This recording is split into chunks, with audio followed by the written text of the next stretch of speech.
conhece o Ivan, são batalhas de poesia de até 3 minutos, sem acompanhamento musical, sem figurino, só o poeta e a voz, certo? Aí você fala, pô, mas eu não sou poeta, sou cantor, pode cantar, certo? A Escola de Aplicação pertence à Faculdade de Educação da Universidade de São Paulo. Ela é uma escola pública de ensino fundamental e médio e fica situada no campus da USP Butantã. Ela não é restrita a filhos de funcionários e professores da USP. Ela é estendida à comunidade paulistana como um todo e a entrada na escola é feita por meio de sorteio. Então, isso faz com que o público seja plural, um público completamente heterogêneo. Ela trabalha a partir de projetos.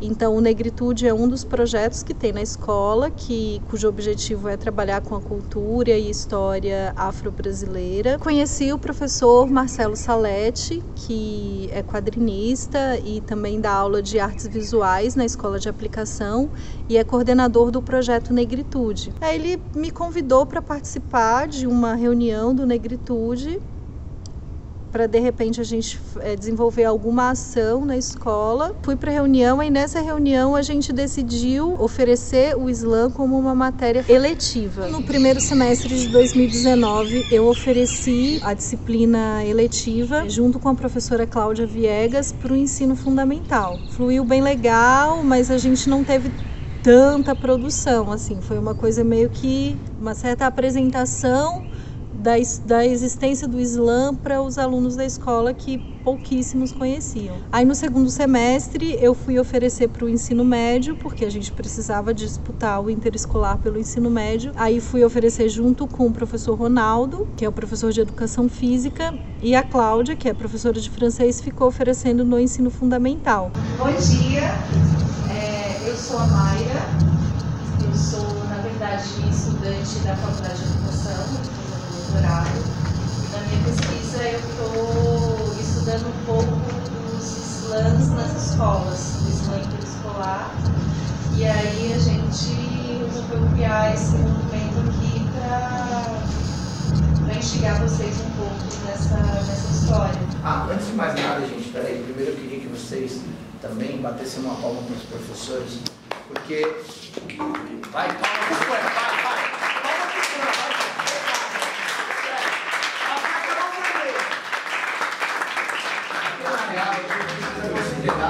quem está lutando por nós, isso tem muito a ver com essa coisa da luta, tá? E é bom a gente pensar nisso, já desde o começo tem a ver com espaços em que a gente pode ser ouvido, principalmente, e espaços em que a gente pode lutar também. Então, eu acho isso bastante importante e é importante valorizar os professores que estão roendo um osso aí e tal há anos, sempre é difícil pra caramba essa profissão, certo? Sempre que vinham poetas convidados, né, nas aulas que os poetas viam, a gente abria para o fundamental também e juntava os alunos do fundamental e do médio. A minha produção poética tem a ver com o Rio Grande do Norte. E aí no Rio Grande do Norte se faz muito performance em poesia. Não sei se vocês têm um pouquinho de familiaridade com esse nome, performance, sabem o que é mais ou menos? Não? É muito comum a gente falar, não, mas eu não gosto de poesia do livro. Para mim a poesia chegou através do texto falado. No Rio Grande do Norte, como tem essa coisa da performance muito forte, a poesia é muito mais falada do que escrita. E essa poesia falada, particularmente eu acho mais interessante, porque tem esse conteúdo físico, assim, o poeta às vezes baba na tua cabeça, essa coisa que vocês vão ver que é super divertido. O Islã tem muito a ver com escrever, mas tem a ver com pensar como você vai apresentar o poema, tá? Por quê? Porque você vai falar para as pessoas, ao invés de você não vai apresentar o poema no papel. Então é importante essa coisa do corpo gestual. Por isso que eu estou tentando trazer vocês para perto de mim, ficar quentinho aqui, porque é isso. Isso tem a ver muito mais com escuta em relação e conseguir causar essa relação com a plateia do que com o poema propriamente dito. Então tem muito a ver com como você conduz a cena e a relação com as pessoas. Isso não necessariamente quer dizer que você vai abrir mão do escrito, mas você vai ter outros recursos que às vezes não são recursos que são possivelmente escritos. Quem gosta de poesia primeiro? ninguém, gente? Não, Mas é se possível. manipular aqui comigo, pra saber se eu gostava.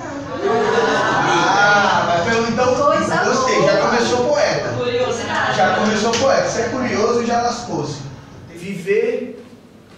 Viver ainda vai me matar. Viver é uma benesse, um biscoito da sorte recheio estresse. Viver é travessia irregular que se desvia para fora de ser e de estar. Viver ainda vai me matar. Viver é uma benesse, um biscoito da sorte recheio estresse. Viver é travessia irregular que se desvia para fora de ser e de estar. Não é causa nem efeito. Para travessia não há jeito, atravessar é fatal. Só um leito de lama e lodo no final. Caí nessa travessia, sequer me perguntaram se eu queria. E de repente me vem poesia, querendo correr uma maratona por dia. Tico e teco. Tico e teco. Tique, tac. Tique e tac, o tempo vai passando e a gente aqui sentado num banquinho conversando. Viver é travessia irregular que se desvia para fora de ser e de estar. Não é causa nem efeito. Para travessia não há jeito, atravessar é fatal. Só um leito de lama e lodo no final. Caí nessa travessia, sequer me perguntaram se eu queria. E de repente me vem poesia, querendo correr uma maratona por dia. Não sei o que me quer a poesia. Essa mulher que me fantasia e me consome. Só sei que ela está a me levar no seu lugar onde ela se esconde. E se assim tu roçar, quando vou olhar ela já me some. Esqueço até meu nome. É minha menina, levada, danada. Estou sempre a perguntar sua morada e ela me diz muito mal educada. Não te direi, pois devo te lembrar que és apenas um rapaz, um aprendiz. De mim não sabes nada. Eita, poesia danada. Depois nós tivemos 3 aulas de escrita criativa, ou seja, cada uma das aulas a gente criou um poema. Uma das aulas foi comigo, sozinha. Depois uma outra aula em parceria com o Vitor Rodrigues e uma outra aula em parceria com Daniel Minchoni. O Marcelino Freire é um escritor pernambucano.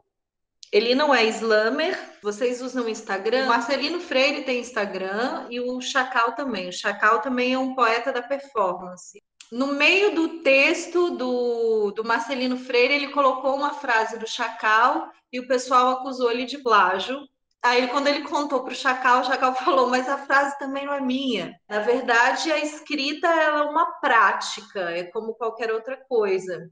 E quando a gente está começando a escrever, a gente copia. E quando a gente não está começando, também a gente copia. É saudável na medida em que você faz a referência, porque o artista ele não pode trabalhar isolado. Isso é importante. É entender como é que você vai dar a referência para o cara. Porque você não pode tomar aquilo para você. O que eu escrevo é sim música, mas em decomposição. Pensar biologicamente o que é decomposição, né?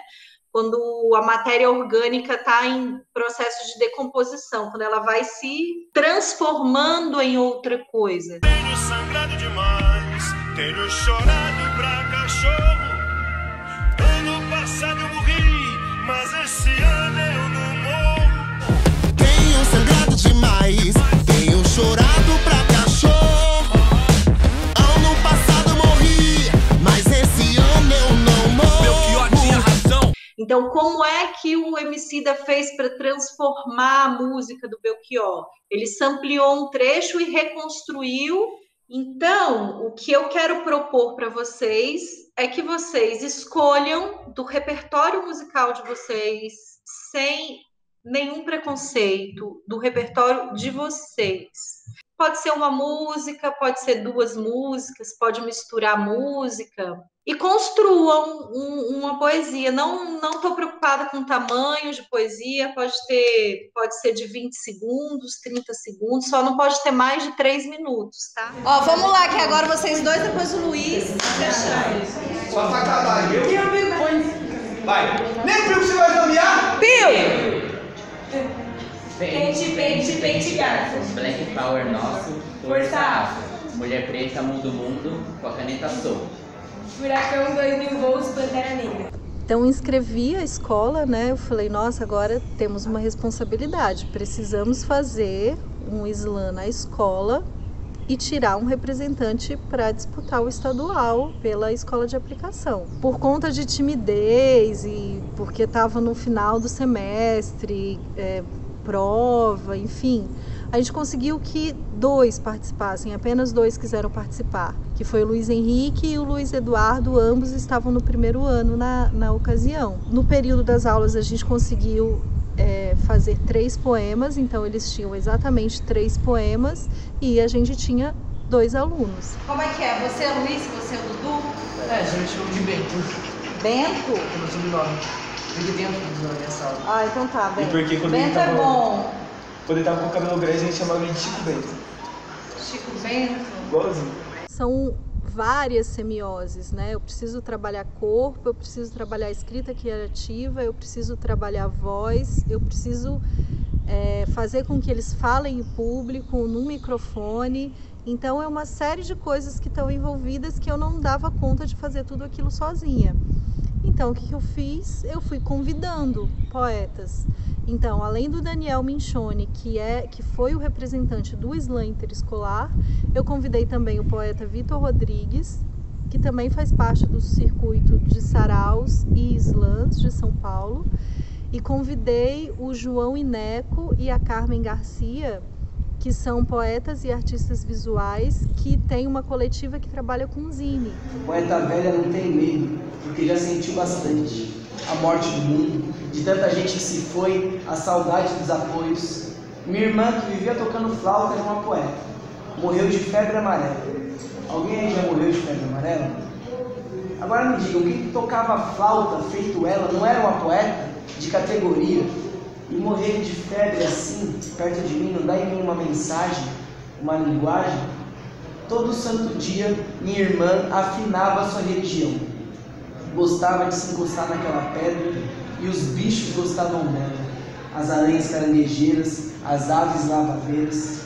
Saudade não é por si só poesia da melhor. Eu comecei a escrever por causa da música. Eu comecei a escrever. Meu primeiro poema eu escrevi com 8, mas depois eu parei, aí eu voltei com uns 14, 15, aí parei de novo, aí voltei com uns 8 e não parei mais. Mas eu ouvia muito samba e muito rap. E tem muita poesia, né, nesse tipo de música. E aí eu sempre me liguei muito nisso e comecei a escrever. Tinha uma hora que as coisas não cabiam mais na minha cabeça. Principalmente com 17, 18 anos, saí da escola, comecei a estudar, trabalhando, ajudando, decidi o que fazer na vida. E aí eu decidi que precisava botar isso no papel e comecei a escrever poesia. E aí eu descobri um negócio chamado sarau, porque a poesia está aí, né? Há muito tempo, ela está o dia inteiro, o tempo todo na nossa frente. E quem é poeta tem o trabalho de encontrar. Você encontra, aí você vai juntando assim, recolhendo esses carros e mostra. Por isso que quando você escuta um poema, um texto que você acha da hora, você fala assim, caramba, parece que está falando comigo, né? Ou parece que foi eu que escrevi. Então eu costumo sempre dizer que a poesia é um trabalho coletivo. Por mais que você escreva sozinho sobre uma questão muito íntima, ela sempre vai ser um trabalho coletivo. Porque sempre você vai colocar você no mundo, mas você vai usar as imagens que estão ao seu redor, as palavras que você escuta, você se comunica com outras pessoas, essa solidão compartilhada, esse sentimento compartilhado. Sobre os elementos que me influenciaram na formação, fora essa minha dificuldade em conversar, talvez o sentimento dentro de mim, do fragmentado, dos laços rompidos, uma crença ainda na adolescência, saudade de Deus e de casa, da minha ancestralidade, da nostalgia do mato, sei lá. A necessidade de reunir esses pedaços, de certo fez de mim um poeta. A incapacidade de agir também me mutila. Eu sou sempre pela metade ou menos da metade. A outra metade eu tenho que descobrir nas palavras. Ficar montando em versos, pedacinhos de mim, e sentidos caídos por aí, para que tudo afinal não se disperse. Um esforço para ficar inteiro é que é essa atividade poética.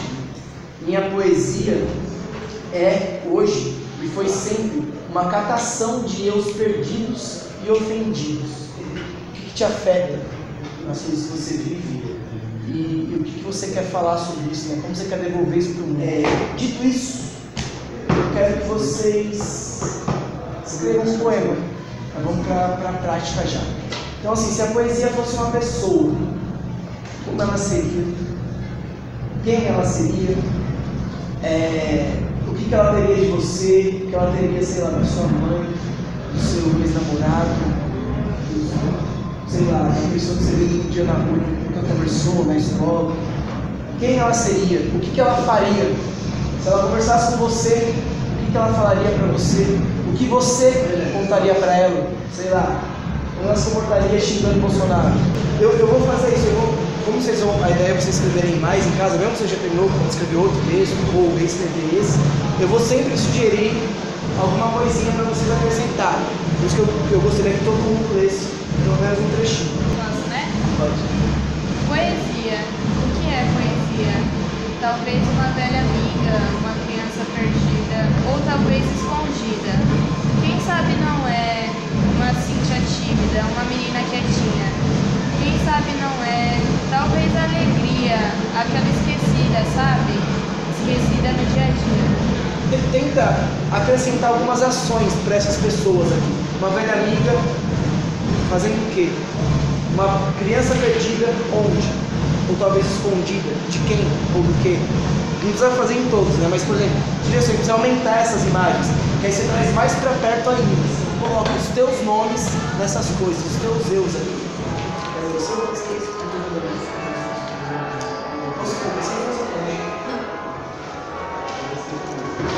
A poesia não teria um rosto, um corpo, mas sim uma alma. Não seria calma, mas seria pura. Não seria bonita, seria perfeita. Mas aceitaria a diversidade de pensamentos, ideias, seu corpo seria um bom nome. Seria um caminho muito bom assim mesmo. Tipo, você está descrevendo, esse caminho de escrever o corpo mesmo, esses detalhes. Continuar nesse falar de detalhes mesmo. Se a poesia fosse uma pessoa, como ela seria? A poesia não teria um rosto, nem um corpo, mas seria uma alma. Não seria calma, mas seria pura. Não seria bonita, seria perfeita, mas dura de adorar. Não aceitaria a diversidade de pensamentos, ideias, atitudes, são modo de ser, coitada. Ela não teria um único pensamento, não teria um corpo, seu corpo. Seu corpo seria um borrão, um amontoado de aleatoriedades, pois a poesia ideal não tem corpo, não tem forma. Suas ideias são belas, pensando sempre em todo mundo, nunca em si mesma, pois tem a confiança que seus seguidores representam e representaram bem. Esse tipo de desafio, às vezes, ajuda você a criar coisas que você não imaginava. Então você inventa ali, eu só vou escrever textos que tenha palavras com cedilha, que tenha cedilha no meio. Ou eu vou escolher o tema e vou escrever um monte de poema curto sobre esse tema, e depois eu junto os poemas curtos e faço um poema grande, que é o que eu falei que eu, de algum modo, faz no texto todo de punchline. A ideia, lembra como era? Era assim, ó. Pensar em alguma coisa que vocês faziam, alguma brincadeira, na infância, e que vocês tiveram que ir abandonando porque vocês foram ficando adultos. Por que eu estou buscando a criança? Quando a gente é criança, a gente é muito mais do corpo do que da fala, né? Não que a fala não seja parte do corpo, mas a nossa mídia primária, o nosso primeiro meio de comunicação é o corpo. Mesmo assim, quando você nasceu, o primeiro jeito de você comunicar as coisas era chorando, era movimentando o braço e tal. Então o meio de comunicação número 1 nosso é o corpo. É a partir dele que a gente se mostra para o mundo. Você pode até ter outros adereços e tal, não sei o que, mas pelo meu corpo vocês podem ter uma leitura, ele tem tal coisa, ele tem tal. Ele come mal, sei lá o que for. Certo? Vamos lá, 2 provocações, nós vamos fazer isso rápido. Quem quiser fazer sonoramente, quiser ficar no cantinho e fazer sonoro, já criar sonoro pode fazer. Vamos buscar a tecnologia infantil que vocês têm no corpo. Porque a gente deixou de ser criança não tem tanto tempo. Vocês vão lembrar de vários. Vamos lá? Quem vai primeiro? Quem aqui está corajoso? Ninguém, gente. Pode ir.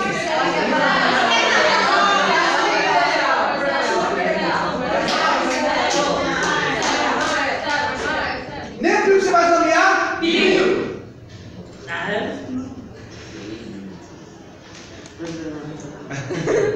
Tá bom. Mas ó, aqui Aqui aconteceu uma coisa interessante, por exemplo, essa coisa dele de ficar isso pode ser, por exemplo, uma coisa interessante para você trabalhar como um poema. Tipo, porque você estava meio que tipo lutando, seu corpo guarda essa memória. E o seu corpo com essa memória te potencializa. Cresci no meio do samba de roda, cresci fazendo batuque sentado na calçada. Cresci sem saber o porquê do tempo passar. Não era você que tá treinando uma percussãozinha? É, ele é do samba, ele é do samba. Ó. Cresço até a tinta da garganta secar. Traz os negócios que é teu, velho. Tenta trazer as coisas que é tua. Então, se você sabe isso, traz. Você fez as duas coisas que o Daniel propôs. Você trouxe a brincadeira do corpo, e da brincadeira do corpo foi com a palavra, e ao mesmo tempo você fez uma escrita de memória. Você falou a respeito de você mesmo, e quando você fala a respeito de você mesmo, você não está falando só a respeito de você mesmo. Você mora onde? Cotinho. Você é um garoto negro periférico de São Paulo, é isso?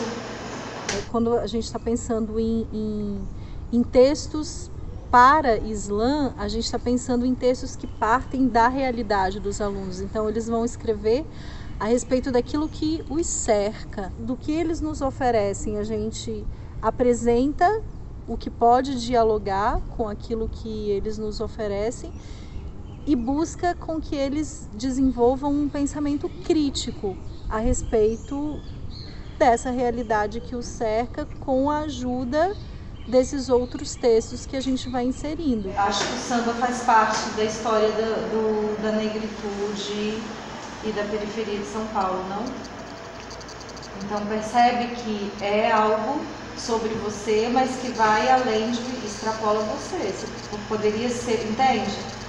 E isso partiu do seu corpo, né? Partiu da performance. Então faz, como é que você começou?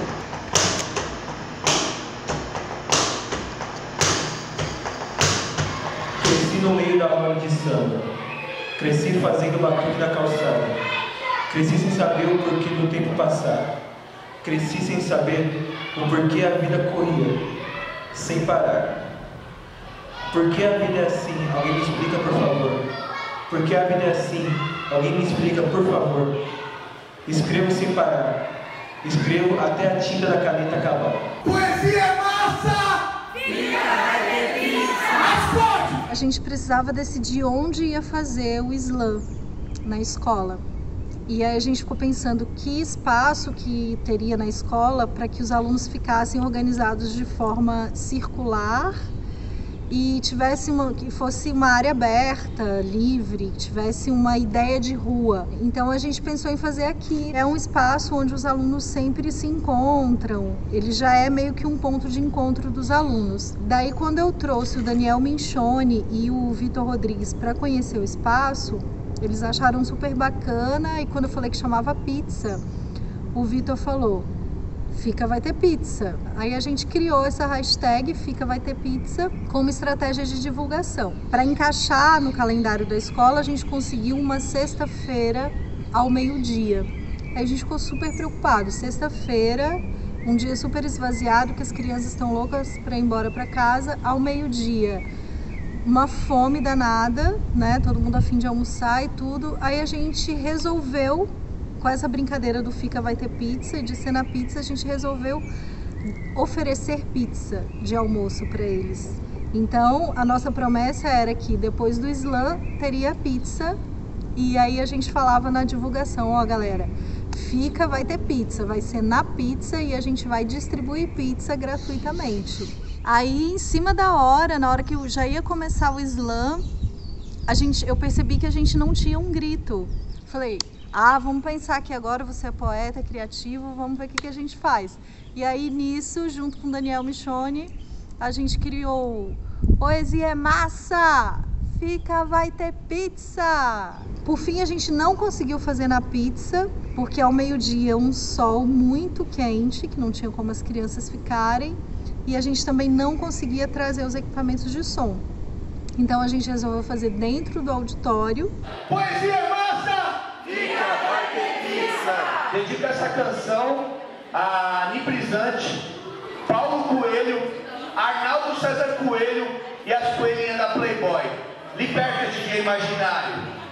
Eu tô que tô na pista, eu tô ostentando mais do que o Ike Batista ostentava. Eu tô que tô, se olha no espelho, eu tô ostentando mais do que o Paulo Coelho. Eu tô que tô, eu tô na pista. Planta no chão, pega sua mente e planta no chão. Chão, chão, chão, chão.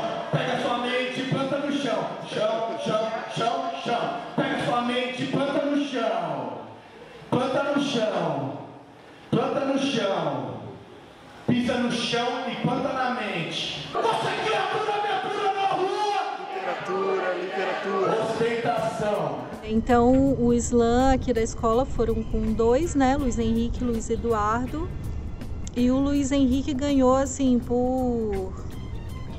sei lá, por muito pouco. Foi muito legal, porque muito embora fosse uma competição, eles fizeram uma parceria incrível. Então você vê que realmente no slam a competição a gente consegue colocar ela num segundo plano e ela ser só o leitmotiv, assim, e que realmente o crescimento pessoal e crítico, ele tá muito acima. Foi sensacional saber que a participação deles nesse projeto concedeu a eles autonomia para se tornarem poetas, porque hoje eles escrevem sem que eu peça ou sem que alguém peça, eles simplesmente escrevem sobre o espaço que eles estão. O slam é a palavra falada, né? Mas a Zine virou uma grande aliada do movimento slam, na minha visão, por alguns sentidos. É que tem uma função econômica mesmo. A pessoa, ela vai dar a letra dela e ela vai e avisa aqui, galera, tô vendendo minha zine, e essa zine, ela serve para pagar a condução da ida e da volta, às vezes uma cervejinha, uma coca, um refri, um suco de laranja, não sei qual é a idade dessa pessoa. Depois que passou o slam da escola, nós tivemos mais 2 encontros, aí produzimos a zine, uma zine coletiva junto com todos eles, com orientação do João Ineco e da Carmen Garcia. A gente estimula muito processos coletivos durante as oficinas, inclusive na Zineia isso foi uma coisa, né? Cada um ia fazer uma página e essas páginas elas compuseram uma publicação coletiva. E mesmo quando a gente desenvolve publicações individuais, tem-se um clima assim de cooperação, de aprovação, de olha, o que você acha dessa ideia? E aí a gente estimula, né, começa com essa dinâmica para que as pessoas experimentem ser um pouco honestas sobre esse lugar como é que a gente vai juntos construir uma coisa, sendo que nem eu nem você queremos estar de fora disso, queremos ser apagados desse processo. Então, a partir desse olhar que a gente está compartilhando, que vai começar, ela vai olhar para uma outra pessoa da roda e vai pedir para essa pessoa para trocar de lugar com ela. Então você escolhe mais ou menos, eu acho que eu gostaria de estar por ali. Aí você olha para essa pessoa e pergunta, posso? Pode? Então, e aí você pode negar ou você pode concordar. E a gente acha que essa dinâmica, ela... principalmente a parte do não pode, né, que é a parte que demora bastante para surgir na dinâmica, ela fala um pouco sobre essa delimitação de limite, como pedir limite e como não se aborrecer com essa informação, né? O que é zine? Hoje a gente pode ter uma discussão longa do que é zine. Talvez o denominador comum seja que uma zine precisa ser reproduzível. Tenha uma matriz, tenha um original que a gente tira muitas cópias. Então, o que é que vai definir ou que vai diferenciar, fazer com que algo seja uma zine e não uma outra coisa, né? A resposta é um pouco todas. Que dobras? Todas. Que tipos de papel? Todos. Que letras? Todos. O começo e o fim tem um papel diferente. Tá. E aí ela tem uma capa dura que é encapada com tecido, né? O nome dela deve ser isso. Tem todo um diálogo com uma poeta portuguesa, que essa autora é muito fã. Então ela foi criando poemas, dialogando com os poemas de uma outra poeta e resolveu então publicar nesse formato. Ela tem toda a autonomia desse processo, como a gente falou antes. Então ela decidiu o tecido que ela queria colocar. Ela costurou ele, ela que me vendeu, inclusive. A zine tem um potencial de carregar assuntos transversais imenso. Então a gente consegue trabalhar ela na aula de artes, mas para poder materializar um assunto da geografia, da história, das ciências. Tem matemática, tem medida, tem proporção, dobra, escala, para todas as disciplinas que a gente, olhando minuciosamente, a gente encontra. Aí produzimos a zine com poemas deles, que eles mesmos ilustraram. A gente fez na sala e finalizou, eu, o João e a Carmen, no ateliê do João. Aí, quando a gente foi disputar o interescolar, a gente levou essa zine para divulgar o trabalho que a gente desenvolveu na escola. A gente foi para o interescolar, né? Aí fomos eu, o Luiz Henrique, que é o aluno que foi disputar, e o professor Ronaldo, que era o professor de Educação Física, que também faz parte do projeto Negritude. Fomos de carro, no carro do Ronaldo, né? Eu e o Ronaldo na frente, o Luiz Henrique atrás. Aí fomos conversando, eu e o Ronaldo daqui até lá. E o Luiz Henrique quietinho lá no celular, né? Aí quando a gente estava quase chegando, e o Luiz Henrique falou comigo: Mayra, olha só, eu fiz um poema. Aí eu li o poema, eu falei: o quê? Você fez esse poema agora? Ele fez o poema sozinho, enquanto a gente estava no carro, de uma forma completamente autônoma. Ele decidiu por ele mesmo escrever um poema do tema que ele quis escrever, e escreveu o poema. E no final, o slam interescolar, categoria ensino médio, aquela tarde de poemas foi aberto por esse poema incrível. Das ruas para a escola, das escolas! A utopia do louco. A utopia do louco é a versão mais próxima da perfeição. E é por isso que o louco é o melhor usuário da imaginação. Parece que o louco é capaz do inconcebível, porque procura o inimaginável. E é por isso que o poeta é um louco. O poeta busca o incompreensível como se fosse um maníaco. Quando subo no palco, me sinto um pastor. Não de ovelhas, mas sim de leões livres. Me sinto como se fosse um domador. E vim aqui para domar seus ouvidos. Sabe? Poeta é chamado de louco porque procura não ter sentido. Mas está aí. A arte não precisa ter sentido, mas precisa ser sentida. Um verso bem escrito é como um lance de futebol, um momento que não se repete, um momento onde nem mesmo o artista sabe o que fez. Quer saber o porquê eu chamo de utopia? É porque nos versos de uma poesia, conceitos da perfeição não existem, mas tudo depende do que você mesmo faria. Eu enxergo seu rosto em cada vitrine, em algum sentimento que não se define. O orgulho de um homem é a prova de um crime sem perdão. Às vezes eu paro e penso: se as vidas de certos artistas não fossem tão trágicas, ainda assim seriam suas obras tão mágicas. O louco nasce com um dom único. Seu maior feito é também o seu maior fardo. Escolher fazer arte é como um tiro no pé, mas para parar de fazê-la é só como um tiro no peito, como Van Gogh. Às vezes parece que o artista busca a morte como se fosse sua única redenção cabível. Parece que cada emoção afeta mais o artista, porque o artista é mais sensível. Mas é essa sensibilidade que lhe concede intensidade. Existem várias vezes em que é preciso ter mais agressividade, como Mike Tyson e Tupac.